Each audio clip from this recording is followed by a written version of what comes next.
Glede na to, da smo v obdobju od osamosvojitve do danes v Sloveniji zaradi urbanizacije, industrializacije, zaraščanja in pa pozidave kmetijskih zemljišč izgubili okrog 70 tisoč hektarov obdelovalnih površin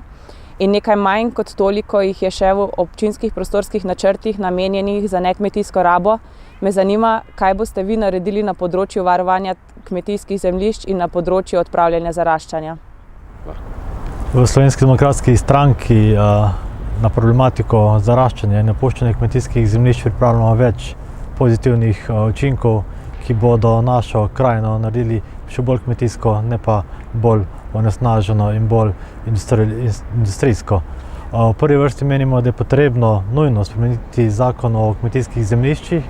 da je treba dati prvič točen vrstni red, komu je kmetijska zemlja v Sloveniji namenjena, ali za prodajo ali pa za zakup, in potrebno rešiti še druge sistemske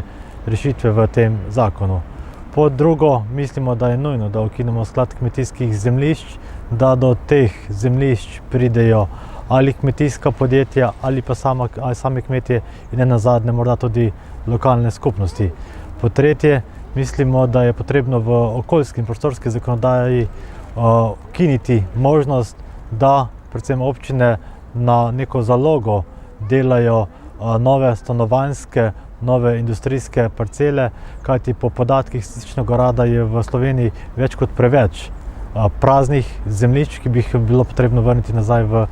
kmetijska zemljišča. Morda bi ob tej priliki bilo potrebno omeniti, da so določeni nastavki zakona o davku na nepremičnine šli v to smer, da se spodbudi vračanje zemljišč v kmetijska zemljišča. In pa ne nazadnje, mislimo, da glede na to in v skladu s tem, da bomo še kar nekaj časa verjetno prejemniki različnih subvencij oziroma nepovratnih sredstev strani Evropske unije, da je potrebno